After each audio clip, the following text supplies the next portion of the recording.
This is our Greater Philadelphia College Rankings for 2020. So there's just a totally different paradigm shift in higher education that's happening now post-COVID.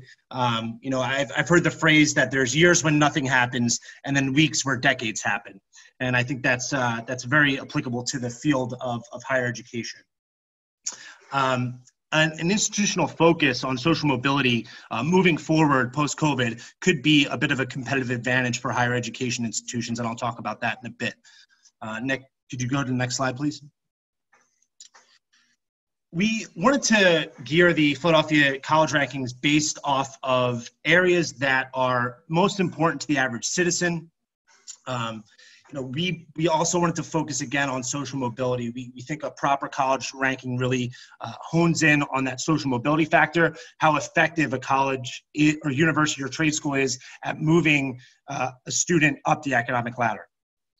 Next slide, please. So our general criterion weighting for our overall rankings are affordability at 35%, social mobility at 30%, graduation retention rate at 25%, class size at 10%. There's 13 total indicators, which I'll go through in a bit. Again, in our awards this year, we wanted to honor social mobility, and the ranking that you'll see is focused on that social mobility category, but we also have the overall ranking as well. The data is sourced from publicly available sources, the Equal Opportunity Project, which I now believe is called Opportunity Insights, Social Mobility Index, U.S. Department of Education, and big data websites like niche.com and others. Next slide, please. So again, these are the indicators that we used to create the rankings. We weighted them accordingly and normalized the data to create a general score or ranking. I want to focus your attention to the mobility category, which we looked at the percentage of low-income students, percentage of Pell eligible, early career salary after they've graduated, the Pell to the top 50% of income. Nick, if you could just shift back on the other side too. Back to the chart. Yeah. 2 quintile mobility, meaning moving up basically 40% of income from their parents' income.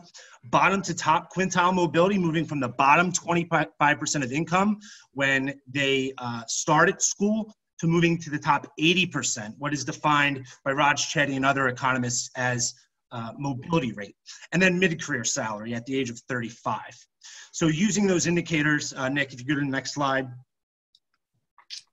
Our overall rankings, based off of the 4 categories total, were Temple at 1, University of Pennsylvania at 2, and Pierce College at 3. The mobility rankings, which again we honored at the awards this year, look accordingly, and I will give you a moment to look that over. The rankings further, they're in the Social Innovations article. Takeaways from 2020. Institutions should consider managing to social mobility outcomes. We made this point in 2018 when we had the event at the Community College of Philadelphia, and that becomes an imperative now even more so. Using social mobility could be a competitive advantage for institutions of higher education, whether that's a college, university, trade school moving forward, because it's a great signal of value. It's a great prover of value, along with all of the kind of equity, social equity implications that goes along with driving towards social mobility outcomes. A point here that might be obvious, colleges do move people up the economic ladder. They're a huge inflection point for social mobility. Finally, I just want to say no ranking is perfect. I would love feedback, and we would love feedback to improve the ranking itself. But we hope this is a good conversation starter, especially moving forward and looking at social mobility as a big indicator that colleges focus on.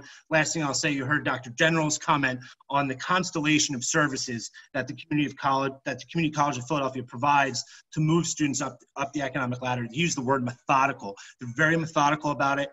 Where other schools might not be as methodical or even focus on social mobility at all. It's an imperative.